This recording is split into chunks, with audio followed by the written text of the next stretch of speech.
অর্থাৎ যতীন্দ্রনাথ সেনগুপ্তের মতে জীবনানন্দের এই বোধ কবিতা ছিল একটা পাগলের প্রলাপ, যেখানে কবি নিজেই আসলে বুঝতে পারছেন না যে তিনি কি বলতে চাচ্ছেন। এন্টি এস্টাবলিশমেন্ট, শূন্যতা বোধ, এক অদ্ভুত আশ্চর্য বোধ বা ভূত যেটা ঘাড়ে চেপে বসে, সহজ মানুষের মতো চলা যায় না, সহজ সুরে কথা বলা যায় না, এই যে আশ্চর্য ফিলিংস আধুনিক যুগের বা উত্তরাধুনিক যুগের মানুষের ভেতরে স্থায়ী হয়ে বাসা বাঁধে, শূন্যতার দিকে নিয়ে যায়, এই অস্থিরতার কথাই মূলত জীবনানন্দ তার কবিতায় নিয়ে আসেন। এবং সেইটা সেই রোমান্টিসিজমের যুগের কবিরা কিন্তু ঠিকঠাক মতো ধরতে পারেন নাই। সো তীব্র সমালোচনায় লিপ্ত হন জীবনানন্দকে নিয়ে। জীবনানন্দের কবিতার কিছু লাইন ছিল এরকম: ভালোবেসে দেখিয়াছি মেয়ে মানুষেরে, অবহেলা করিয়া দেখিয়াছি মেয়ে মানুষেরে, ঘৃণা করে দেখিয়াছি মেয়ে মানুষেরে।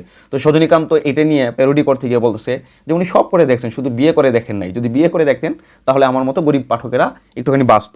এবং জীবনানন্দ অনেক অচ্যুত, অনেক আঞ্চলিক, অনেক অপ্রচলিত, মুখে মুখে ছড়ানো বা মুখে মুখে ব্যবহৃত শব্দ কবিতায় নিয়ে আসেন, যেগুলা তীব্রভাবে সমালোচনার শিকার হয়।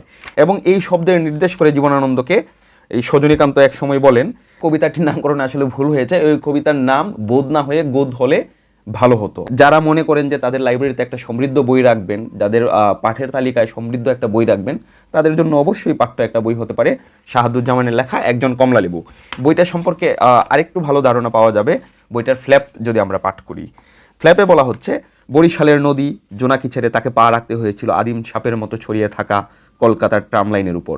পৃথিবীর দিকে তিনি তাকিয়েছেন বিপন্ন বিস্ময়ে, বলেছেন সন্ধ্যায় সব নদী ঘরে ফিরলে থাকে অন্ধকার এবং মুখোমুখি বসবার নাটোরের এক নারী।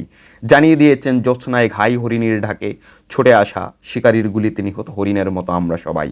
সস্তা বোর্ডিংয়ে উপার্জনহীনভাবে দিনের পর দিন কুচু চিংড়ি খেয়ে থেকেছেন, তবু পশ্চিমের মেঘে দেখেছেন সোনার সিংহ। এই যে সস্তা বোর্ডিংয়ে উপার্জনহীনভাবে দিনের পর দিন কুচু চিংড়ি খেয়ে থাকা, তারপর পশ্চিমের মেঘে সোনার সিংহ দেখা, এই দুর্দান্ত একটা জীবনী আসলে জীবনানন্দ পার করেছেন। এবং তিনি যতটা না বাইরে, তার চাইতে অনেক বেশি ভেতরের একজন মানুষ। তাকে জানা, তার অভিজ্ঞতার মধ্যে দিয়ে, তার জীবনের যাত্রার মধ্যে দিয়ে যাওয়া যে কোনো পাঠকের জন্য একটা দুর্দান্ত জার্নি হবে।